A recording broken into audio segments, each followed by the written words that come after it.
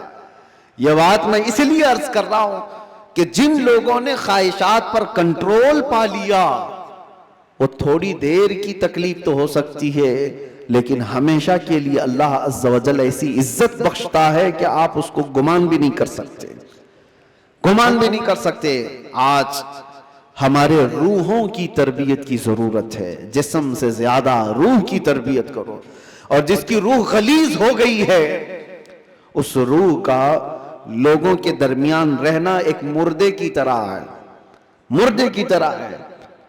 اسی لیے میں نے دیکھا ہے تاریخ میں، آپ کو پتا ہے حضرت صابر کلیری رحمۃ اللہ تعالی علیہ کے متعلق آپ نے سنا ہوگا کہ آپ سے آپ کے مرید نے پوچھا تھا کہ فنا اور بقا کیا چیز ہے، تو آپ نے فرمایا تھا کہ میں تم کو بعد میں بتاؤں گا.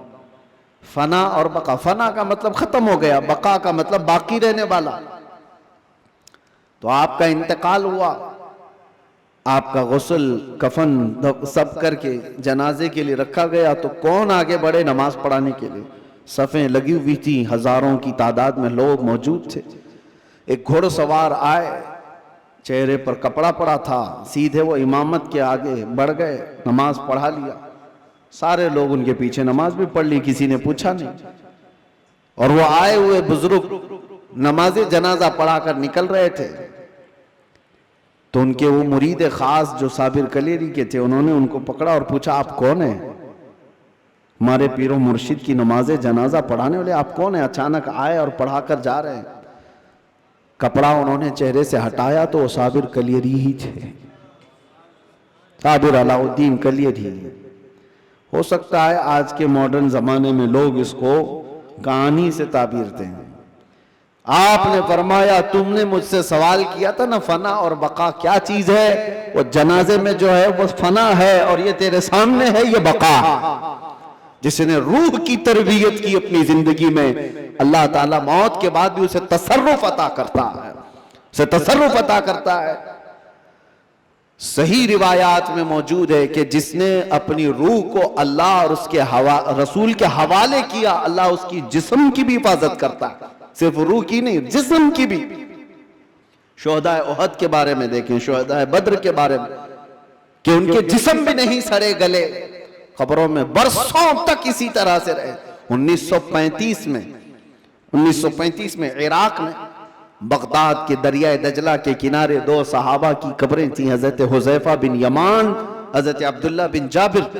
ان کی قبروں میں پانی بھر گیا تھا تو قبریں کھولی گئی تھی. 1935 کی بات کر رہا ہوں. تقریباً 1300 سال کے بعد ان کی قبریں کھولی گئیں تو دونوں صحابی جسموں کے ساتھ صحیح سلامت آرام کر رہے تھے. اخبار کی کٹنگ بھی آج بھی لگی ہوئی ہے، عراق میں موجود ہے. 1935 بہت دور کی بات نہیں کر رہا ہوں، 100 سال نہیں گزرے، ابھی 90 سال پہلے کی بات. ان کے جنازے وہاں سے اٹھائے گئے اور بغداد سے 35 کلومیٹر دور لے جا کر حضرت سلمان فارسی کی قبر کے بغل میں ان دونوں کو دفن کیا گیا. یہ تاریخ موجود ہے. وہ صحابہ جن کی قبروں میں ان کے جسم 1300 سال تک باقی ہیں. کہنا یہ ہے جس نے اپنی روح کو اللہ کے حوالے کر دیا اللہ اس کے جسم کی بھی حفاظت کرتا ہے. اور جو صرف جسمانی خواہشات کے لیے جی رہا ہے اس کے جسم کا حال تو یہ ہے، ادھر روح نکلی ادھر جسم میں بدبو شروع ہو گئی، ادھر روح نکلی جسم پھلنا پھولنا شروع کر دیا. عزیزان گرامی وقار، ہمارے ان جسموں کی اوقات کتنی ہے میں آپ کو بتاتا ہوں. گفتگو کو سمیٹتے ہوئے صرف اتنی بات عرض کروں. کہا گیا ہے کہ قبر میں ہماری تختیاں بند کر کے جب لوگ چلے جاتے ہیں قبر کی مٹی میں، آپ کو اندازہ ہے، آپ ممبئی کے قبرستانوں کو دیکھتے ہیں اور بہت جلدی یہاں قبریں کھولی بھی جاتی ہیں، لیکن جہاں نہیں کھولی جاتی وہاں کے لیے بھی میں بتا رہا ہوں، دفن کر کے چلے جانے کے بعد ایک دن کے اندر، صرف ایک دن، 24 گھنٹے جب گزر جاتے ہیں تو پیٹ میں کا اور دماغ میں کا پورا پانی پیپ کے ذریعے سے یا کسی طرح سے اس کے ناک اور منہ سے باہر نکل جاتا ہے، اس کے کانوں سے سب نکل جاتا ہے۔ اور اس کے بعد دن جیسے جیسے گزرتے جاتے ہیں، اگر قبر کے حشرات یعنی کیڑے مکوڑے اس کے جسم کو کھانے لگ گئے تو بہت جلدی وہ گلنا شروع کر دیتا ہے۔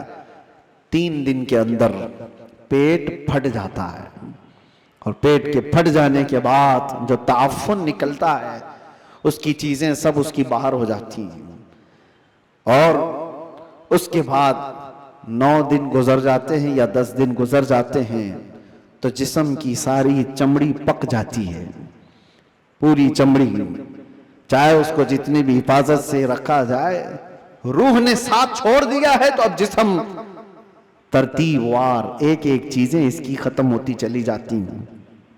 اس کے ناک سے، اس کے کان سے، اس کے منہ سے گودا باہر نکل آیا، پیٹ پھٹ گیا، اب چمڑی گلنے لگ گئی۔ پھر اس کے 40 دن گزرنے والے ہوتے ہیں کہ ہڈیاں سب باہر نکلنے لگ جاتی ہیں، دکھتی ہیں، ہڈیوں کا اظہار ہو جاتا ہے، چہرہ کسی حد تک رکھا جاتا ہے۔ کہا گیا کہ مہینہ گزر جاتا ہے تو کہ اس کی آنکھوں کی پتلیاں بھی باہر نکل جاتی ہیں، مہینہ 2 مہینہ گزرتا ہے کہ اس کے بعد پھر جسم کے اندر جتنی نرم چیزیں تھی سب نکل جاتی ہیں، پھر ڈھانچہ باقی رہ جاتا ہے، اور ڈھانچہ، ہڈیاں بھی اپنے آپ میں ٹوٹنے لگ جاتی ہیں۔ اس کے پیروں کی ہڈیاں اس کے کمر سے الگ ہو جاتی ہیں، اس کے گھٹنے سے اس کے ران کی ہڈیاں الگ، اس کے بازوؤں کی ہڈیاں الگ۔ اسی لیے 6 مہینے سال بھر کے بعد جب آپ قبر کو دوبارہ کھود رہے ہوتے ہیں تو پورا ڈھانچہ کسی کو نہیں ملتا، کسی کی گھٹنے کی ہڈی، کسی کے سر کی کھوپڑی اور کسی کے پیر کی ہڈی، یہی سب چیزیں ملتی ہیں، جسم سب چھوڑ چکا ہوتا ہے۔ یہ وہی جسم ہے جس کو ہم گھنٹوں آئینے کے سامنے سجا رہے ہوتے ہیں، یہ وہی جسم ہے جس کے اوپر ہم اپنی محنت خرچ کر رہے ہیں، چاہے وہ جیم میں جا کر، میں نہیں کہتا کہ فٹ نہیں رہنا چاہیے، فٹ رہنا چاہیے، لیکن یہ نہیں ہے کہ کل محنت ہم اپنے جسم پر لگائیں اور روح کا خیال بھی نہیں کیا کریں، روح کا خیال ہی نہیں کیا تو یہ جسم جس وقت ساتھ چھوڑ دیتا ہے تو میرے عزیزوں بہت برا حشر ہو جاتا ہے۔ مولا علی کرم اللہ وجہہ الکریم ایک بار قبرستان تشریف لے گئے، قبروں کو سلام کیا، السلام علیکم یا اہل القبور، اور اس کے بعد وہ مولا کائنات ہیں، قبر والوں سے یوں کہتے ہیں کیف احوالکم یا اہل القبور، اے قبروں والے تمہارے حالتیں کیا ہیں؟ سعید ابن مسیب حضرت علی کے ساتھ تھے، حضرت علی رضی اللہ تعالیٰ عنہ کے شاگرد، مدینے کے مشہور تابعی سعید ابن مسیب کہتے ہیں میں مولا علی کو دیکھ رہا تھا، وہ قبر والوں سے پوچھ رہے ہیں، تھوڑی ہی دیر کے بعد آپ کی آنکھوں سے موٹے موٹے آنسوؤں کے قطرات نکلنے لگے اور ہزاروں قطار آپ رونے لگے۔ سعید ابن مسیب پوچھتے ہیں مولا علی کرم اللہ وجہہ الکریم سے کہ سرکار آپ ان سے بات کر رہے ہیں اور رو کس بات پر رہے ہیں؟ مولا علی نے فرمایا میں نے ان سے صرف اتنا پوچھا کہ تمہاری حالتیں کیا ہیں، تو قبر والوں نے مجھے جواب دیا اے علی ہماری کیا حالتیں پوچھتے ہو، اس چہرے کو رب تبارک و تعالیٰ نے بچھوؤں کی غذا بنا دیا ہے جس کو ہم سجایا کرتے تھے، ان بالوں کو جن میں ہم کنگا کرتے تھے پیپ نکل آیا ہے، کیڑے کھینچ رہے ہیں، ہماری ان آنکھوں کو آج خیرہ کر دیا گیا ہے، ان آنکھوں کو سیاہ کر دیا گیا ہے، ہمارے وہ بازو جس پر ہمیں بڑا ناز تھا ہم آج ہلا بھی نہیں پاتے اور ان کو بڑی مضبوطی کے ساتھ توڑ دیا گیا ہے، ختم کر دیا گیا ہے۔ حضرت علی کرم اللہ وجہہ الکریم سعید ابن مسیب سے کہتے ہیں قبر والوں کے یہ جواب سن کر بتاؤ کیا میں مسکرا سکتا ہوں، کیا میں ہنس سکتا ہوں؟ تو پھر اللہ کا خوف ہے کہ میں زارو قطار رو پڑا۔ میرے عزیزو ہم سب بھی اسی منزل کے راہی ہیں، ہم بھی اسی آخری مکان کے مسافر ہیں جہاں ہم سب کے ساتھ یہ ہونا ہے۔ اس لیے جب تک رب تبارک و تعالیٰ نے ہمارے جسم میں روح باقی رکھا ہے اس روح کی توجہ کرو، اس کی تربیت کرو، ورنہ وقت گزر جانے کے بعد قرآن پاک میں ہے کئی ایسے لوگ ہیں جو کہتے ہیں رب تعالیٰ سے، کیا کہتے ہیں؟ لو کننا نرد، اے اللہ اگر کاش ایک بار ہم کو تو لوٹا دے، کننا نعمل، ہم بہت اچھا عمل کریں گے، عملا صالحا، ہم نیک بن کر کے آئیں گے. لو نردو، ہم لوٹا دیے جائیں، اگر ایک بار ہمیں دوبارہ دنیا میں بھیج دے، ہم پکے مومن بن کر کے آئیں گے، ہم نیک عبادتگار بن کر کے آئیں گے. رب تعالیٰ فرماتا ہے کلا، ہرگز نہیں، جو وقت تھا وہ بیت چکا، اب عمل کا وقت نہیں، اب صرف حساب کا وقت ہے، اب صرف حساب کا وقت ہے. اسی لیے عربی میں ایک مقولہ میں پڑھتا تھا اپنے طالب علمی کے زمانے میں نے تو اپنے سرانے پر اس کو لگایا ہوا تھا، حاسبو قبل ان تحاسبو، اپنا حساب پہلے پورا کر لو اس سے پہلے کہ تمہارا حساب لیا جائے. اپنا کیلکولیشن پورا کریکٹ کر کے رکھ لو کہ اس سے پہلے کہ تمہارا حساب لیا جائے. عزیزان گرامی، آج ہماری زندگیاں ایسی ہیں، ہم انکم ٹیکس کے ڈر سے تو اپنا حساب پورا صحیح کرنے کی کوشش تو کرتے ہیں، سی اے کو دے دیا، اس کو دے دیا، سب سے پوچھ تاچھ کر کے کہ کہیں کوئی لوپ ہولز نہ رہ جائے تاکہ ہم پکڑ میں نہ آئیں. بینکوں کے معاملات صحیح کر رہے ہیں کہ کہیں ہم ای ڈی کے چھاپے میں نہ آ جائیں، انکم ٹیکس کے چھاپے میں نہ آ جائیں. یہ زیادہ سے زیادہ تمہیں کیا کر سکتے ہیں، اس زندگی میں ہی تو سزا دے سکتے ہیں، لیکن ان کو چھپا بھی سکتے ہو اپنے معاملات. سی اے تمہیں چھوٹے راستے بھی بتاتا ہے اور الگ شارٹ راستے بھی بتاتا ہے، لیکن اس رب العالمین کی بارگاہ میں تم کوئی ہیلا بہانہ نہیں کر سکتے. یعلم خائنۃ الاعین وما تخفی الصدور، وہ تمہاری آنکھوں کی خیانت کو بھی دیکھ رہا ہے اور دل میں چھپے ہوئے حالات کو بھی دیکھ رہا ہے. اس کے دربار میں کیا چھپا سکتے ہو؟ اور جو فرشتے تمہیں قبر میں پوچھنے آئیں گے وہ رشوت بھی نہیں لیتے ہیں، وہ کسی کے بارے میں سفارش کو قبول بھی نہیں کرتے. ان کا حال تو یہ ہے جتنا رب نے ان کو حکم دیا وہ پورا کر کے ہی رہتے ہیں. اگر فرشتہ رشوت لینے والا ہوتا تو کتنے تو مالدار پیسے دے کر اسرائیل علیہ السلام سے جان تو بچا لیتے، اپنی روح نکالے جانے سے بچا تو لیتے. جہاں بندہ ڈاکٹروں کو پیسے دیتا ہے، ملک الموت کو بھی تو دے سکتا تھا، لیکن پوری دنیا کو یہ معلوم ہے کہ فرشتہ رشوت نہیں لیتا، نہ ہی یہ کسی کو ایک منٹ آگے پیچھے ہونے دیتا ہے. جب یہ سارے معاملات طے ہیں اور سب کو معلوم ہے تو آؤ میرے عزیزو اس بارگاہ مصطفیٰ صلی اللہ علیہ وسلم میں، جہاں میرے آقا صلی اللہ تعالیٰ علیہ وسلم نے انسانوں کی تربیت فرمائی، ان کی روح کی تربیت فرمائی. وہ کون تھے جو صحابہ بنے؟ شراب کی زندگیاں ان کی بھی تھی، جوئے کی زندگیاں ان کی بھی تھی، بچیوں کو پیدا ہوتے ہی گردن مروڑ کر کے مار دینے والی زندگیاں ان کی بھی تھی، ماں اور بہنوں کو بازاروں میں نیلام کر دیا جاتا تھا. عرب کی یہ زندگی تھی، لیکن ایک عرب نے آدمی کا بول بالا کر دیا، خاک کے ذروں کو ہمدوش سریا کر دیا. خود نہ تھے جو راہ پر اوروں کے ہادی بن گئے، کیا نظر تھی جس نے مردوں کو مسیحا کر دیا. میرے آقا صلی اللہ تعالیٰ علیہ وسلم نے پھر ان کو کس مقام پر پہنچایا؟ یہ وہ عرب کے بدو لوگ تھے جن کو دنیا وحشی کہتی تھی، مگر میرے مصطفیٰ صلی اللہ علیہ وسلم کی تربیت میں آئے تو پھر مقام یہ بنا اصحابی کالنجوم. خود میرے آقا نے فرمایا میرے صحابہ ستاروں کی مانند ہے، جس کی بھی پیروی کرو گے ہدایت پا جاؤ گے. ان کو بلند مقام ہوا عطا کیا کہ چاند بھی ان کو دیکھے تو رشک کرے. وہ مقام میرے آقا کی اس جلوت خانے میں، اس خلوت کدے میں ہوا ہے. اسی لیے دنیا کی یونیورسٹیاں، دنیا کے اسکول جسم تو بنا سکتے ہیں اور مدینے کا دربار تمہاری روح کو بناتا ہے، روح کو بناتا ہے. بارگاہ مصطفیٰ صلی اللہ علیہ وسلم میں ہم اپنے آپ کو سرنڈر کریں. اور اسی لیے میرے آقا نے فرمایا لا یؤمن احدکم حتی یکون ہواہ تبعا لما جئت بہ.